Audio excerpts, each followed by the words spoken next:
नमस्कार, जय Maharashtra. Marathi pharma YouTube चॅनलमध्ये पुन्हा एकदा स्वागत करतो एका नवीन जॉबच्या अपडेटसोबत. मित्रांनो, आज एका नवीन जाहिरातीबद्दल तुम्हाला माहिती देणार आहेत. जवळपास 10,000 प्लस जागांसाठी एक नवीन जाहिरात प्रसिद्ध करण्यात आली आहे. त्याबद्दल आज सविस्तर माहिती तुम्हाला देणार आहोत. तर चला आपण मूळ जाहिरात आज बघूया, काय असणार ही जाहिरात. तर मित्रांनो, institute of banking personal selection म्हणजेच IBPS मार्फत ही जाहिरात प्रसिद्ध करण्यात आलेली आहे. जवळपास 10,000 प्लस जागांसाठी ही भरती असणार आहे. त्याबाबत सविस्तर माहिती आज या व्हिडिओमध्ये आपण बघणार आहोत. ही जी भरती असणार आहे मित्रांनो, ही भरती असणार आहे कस्टमर सर्व्हिस असोसिएट या पदासाठी ही भरती असणार आहे. विविध बँकांमध्ये ही भरती राबवली जाणार आहे. महाराष्ट्रामध्ये सुद्धा नोकरीची संधी तुम्हाला यामध्ये असणार आहे. त्याबद्दल सुद्धा सविस्तर माहिती आज या व्हिडिओमध्ये आपण बघणार आहोत. तर चला सविस्तर माहिती या व्हिडिओमध्ये बघूया. येथे काही इम्पॉर्टंट डेट्स दिले आहेत, त्या आपण पुढे व्हिडिओमध्ये सविस्तर बघणार आहोत. त्याआधी यासाठी टोटल वॅकन्सी किती असणार आहे ते आता आपण बघूया. तर इथे बघा, महाराष्ट्रासाठी टोटल वॅकन्सी किती असणार आहे. महाराष्ट्रासाठी मित्रांनो 1117 टोटल वॅकन्सी असणार आहे.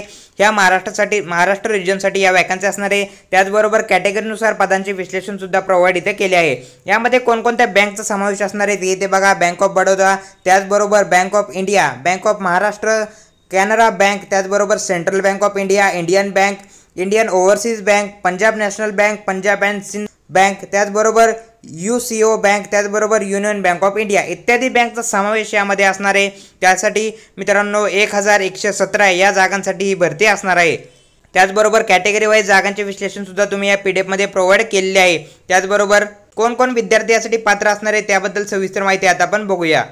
तर इथे बघा, पार्टिसिपेट इन बँक्स परत एकदा मेन्शन केले आहे. ते तुम्ही सविस्तर इथे बघा. तुम्हाला सॅलरी किती दिलं जाणार आहे. पोस्ट जे नाव असणार आहे कस्टमर सर्व्हिस असोसिएट या पदासाठी ही भरती असणार आहे. सॅलरी बघा, तुम्हाला 24,000 पासून 64,480 रुपये इतकी सॅलरी असणार आहे. ही जी सॅलरी असणार आहे मित्रांनो, ही बेसिक सॅलरी असणार आहे. त्याचबरोबर इतर जे काही अलाउन्स असणार आहे, इतर जे काही भत्ते असणार आहे ते तुम्हाला दिले जाणार आहे याचबरोबर. त्यामुळे सॅलरी हाय स्केलची असणार आहे. त्याचमुळे तुम्ही यासाठी पात्र होत असाल तर नक्कीच अर्ज करायला पाहिजे. मित्रांनो, ही कायमस्वरूपी गव्हर्नमेंटची एक नोकरीची चांगली संधी असणार आहे. त्याचमुळे तुम्ही यासाठी नक्की अर्ज करायला पाहिजे. आता आपण यासाठी बघूया एज्युकेशन क्वालिफिकेशन काय लागणार आहे, शैक्षणिक पात्रता यासाठी काय लागणार आहे ते आता आपण बघूया. तर इथे एज्युकेशन क्वालिफिकेशनबद्दल सविस्तर माहिती प्रोव्हाइड केली आहे.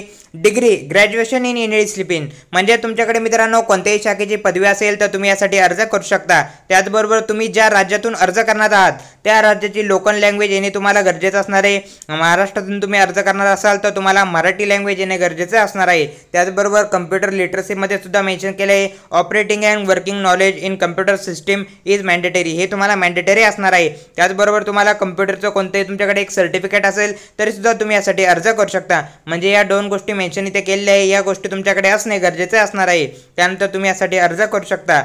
त्याचबरोबर यामध्ये तुमचं सिलेक्शन कशा प्रकारे असणार आहे ते आता बघा. स्ट्रक्चर ऑफ एक्झामिनेशन, यामध्ये तुमची 2 एक्झाम असणार आहे. एक्झाम A आणि एक्झाम B. एक्झाम A मध्ये तुमची प्रिलिमिनरी एक्झाम असणार आहे आणि एक्झाम B मध्ये तुमची मेन एक्झाम असणार आहे. त्यानंतर तुमचं डायरेक्ट यामध्ये सिलेक्शन असणार आहे. त्यामध्ये तुम्हाला जी काही प्रिलिम एक्झामिनेशन असणार आहे ही 100 मार्कची एक्झाम असणार आहे. 60 मिनिटांचा कालावधी यामध्ये तुम्हाला दिला जाणार आहे.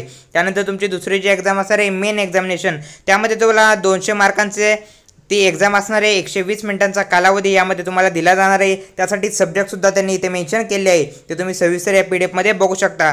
त्याचबरोबर यासाठी अर्ज कुठे करायचा आणि ॲप्लिकेशनची फी काय असणार आहे ते पण तुम्हाला सविस्तर व्हिडिओमध्ये समजून सांगतो.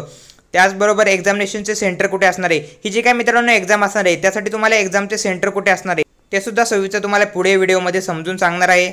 इथे बघा, अर्ज कुठे करायचा आहे, हाऊ टू अप्लाय त्यांनी इथे मेन्शन केलं आहे. अर्जासाठी फी किती असणार आहे, 175 रुपये ही अर्जासाठी फी असणार आहे SC ST कॅटेगरीसाठी. त्याचबरोबर 850 रुपये ही ओपन कॅटेगरीसाठी अर्जाची फी असणार आहे. त्याचबरोबर अर्जाची लिंक कुठे असणार आहे मित्रांनो, आपल्या डिस्क्रिप्शनमध्ये अर्जाची लिंक प्रोव्हाइड करून देतो. तिथे जाऊन तुम्ही डायरेक्ट ऑनलाईन पद्धतीने यासाठी अर्ज करू शकता.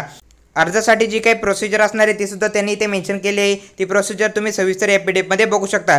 प्रोसिजर जर तुम्हाला समजली नाही तर आपल्या कमेंट सेक्शनमध्ये नक्की कमेंट करा. तिथे तुम्हाला सविस्तर प्रोसिजर समजून सांगितली जाईल. त्याचबरोबर यासाठी एक्झामचे सेंटर कुठे असणार आहे ते आता आपण बघूया. तर इथे बघा, महाराष्ट्रासाठी एक्झामचे सेंटर असणार आहे अहिल्यानगर, त्याचबरोबर अमरावती, त्याचबरोबर भंडारा, छत्रपती संभाजीनगर, चंद्रपूर, जळगाव, जालना, कोल्हापूर, लातूर, मुंबई, ठाणे, नवी मुंबई, नागपूर, पुणे, नाशिक, सोलापूर, अकोला, धुळे, वर्धा, परभणी इतके सारे तुम्हाला एक्झामचे सेंटर दिलेले जाणार आहेत. हे एक्झामचं सेंटर महाराष्ट्रामध्ये असणार आहे आणि तुमचं नोकरीचं ठिकाण सुद्धा महाराष्ट्रामध्ये असण्याची शक्यता असणार आहे। त्याचमुळे ही चांगली संधी असणार आहे। ग्रॅज्युएट विद्यार्थ्यांसाठी एक चांगल्या लेवलची भरती असणार आहे।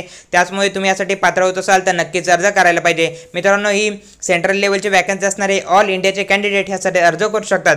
तुम्ही महाराष्ट्रातून असाल तर तुम्ही यासाठी नक्कीच अर्ज करू शकतात। महाराष्ट्राचं डोमेसाईल तुमच्याकडे महाराष्ट्राचा रहिवासी दाखला असणे यासाठी गरजेचं असणार आहे। त्याचबरोबर अशाच प्रकारच्या नवीन जॉब अपडेटसाठी आपल्या चॅनलला सबस्क्राईब करून ठेवा आणि या जाहिरातीबद्दल तुम्हाला कसल्याही प्रकारचा डाऊट असेल तर कमेंट सेक्शनमध्ये नक्की कमेंट करा आणि आपल्या चॅनलला मात्र सबस्क्राईब करायला विसरू नका। हा व्हिडिओ जास्तीत जास्त विद्यार्थ्यांपर्यंत शेअर करा। अशाच प्रकारच्या नवीन जॉब अपडेटची माहिती तुमच्यापर्यंत सर्वात प्रथम पोहोचावी त्यासाठी चॅनलला मात्र सबस्क्राईब करायला विसरू नका। भेटूया पुढच्या व्हिडिओमध्ये।